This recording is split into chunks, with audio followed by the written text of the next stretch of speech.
guys, so I just got back from the printer. I picked up this Floral Compost Activator information sheet. It's not really a pamphlet. I keep calling it a pamphlet, but it's not. And it's so exciting because we have a field trial guide and we have our first commercial worm farm that's going to be testing this. It's so exciting. This is a connection that has come through Katrina, but is local in Ontario. And our friend is named Akil, and he is going to I'm shipping him the Compost Activator, and he's going to test it on his worm farms.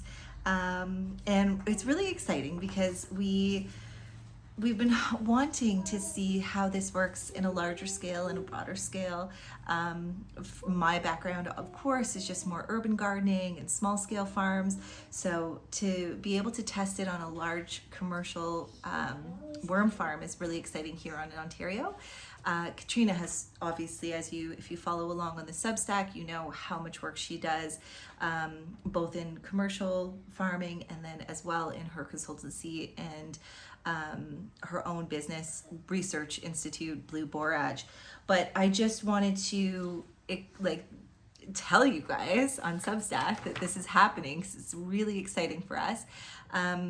And so things that we are going to be experimenting with, or ideas that we're going to see how it works at a commercial scale for a worm farm, is we're going to compare spraying versus soaking bedding.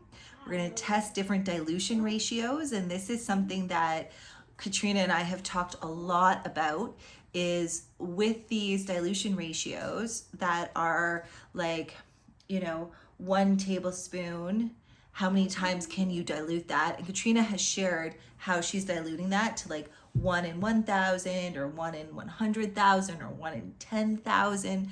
And it's interesting because Mae Bruce's recipe, this is all based on Mae Bruce's book from the quick return method, or common sense composting, how to compost with the quick return method.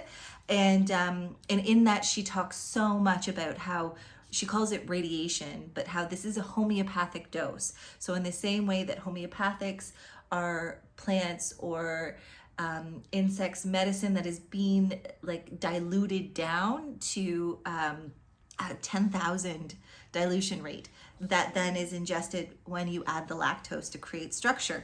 And so I think that this is very similar in the same way, and we are testing and exploring this dilution rates, and it's a big part of what we are interested in observing, because Mae Bruce described that the radiation, as she put it, we want to keep the activation in the heap, and that when the activator is too strong, then it evaporates and it goes up into the upper air.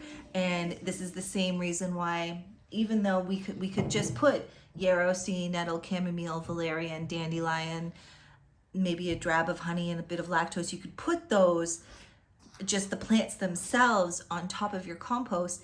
That's not going to create the same activation, the same radiation, the same energetic, the burning, the good juju that seems to happen to heat up that compost and be able to have incredible black humus in 4 to 6 weeks.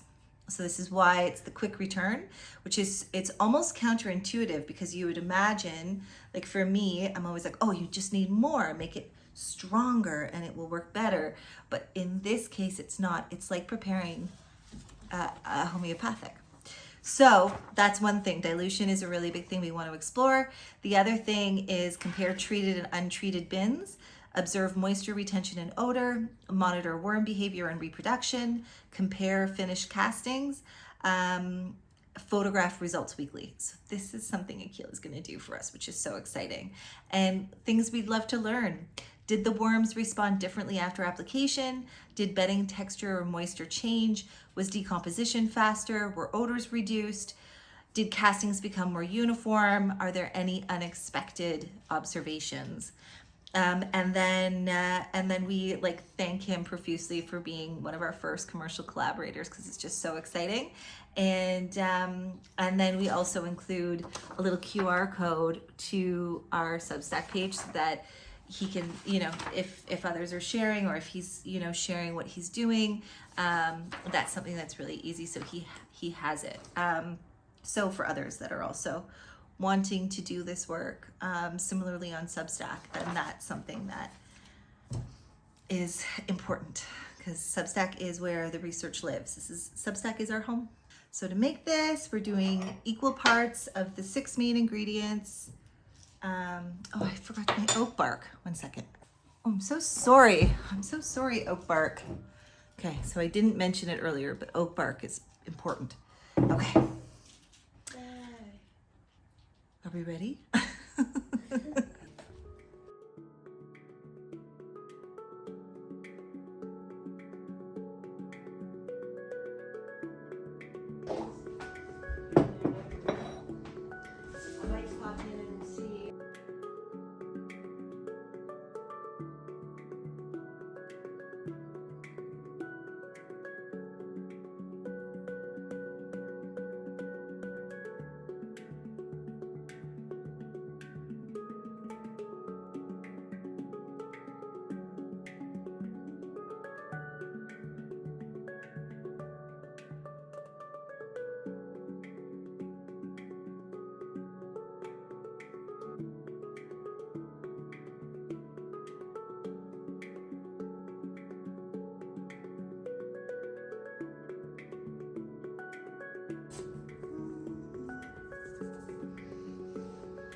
Smells amazing.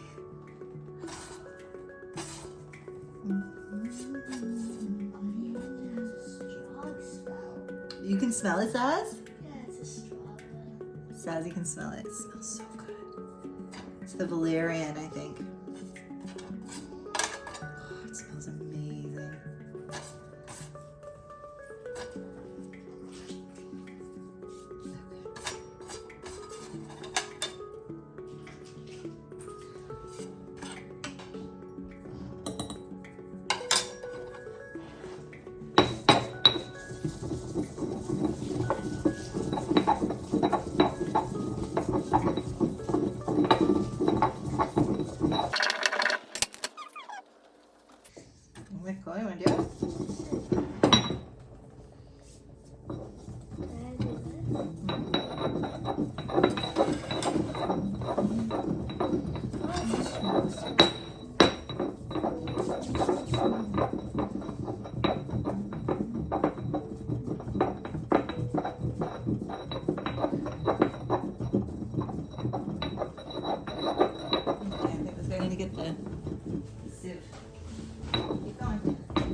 Through here, I'm going to break it up. So I just put all that in here now. It's just a regular soup. Okay.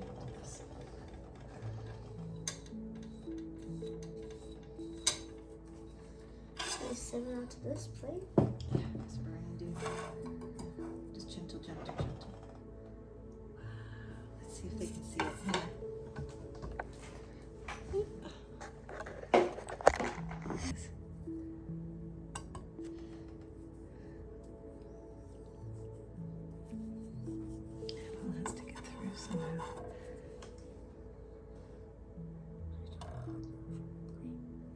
It's so soft. Yeah. It's so soft. It smells incredible. Yeah. I wish you could smell it right now. I wish you could smell it. It smells like magic. Magic. Totally.